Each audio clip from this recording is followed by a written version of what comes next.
professional basketball game. You get so much more, like, so much more on the court.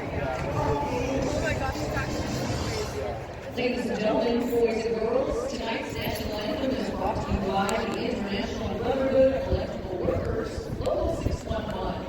At this time, we ask that you please stand and remove your hats as we honor America with the singing of our national anthem, performed tonight by Breonna Taylor.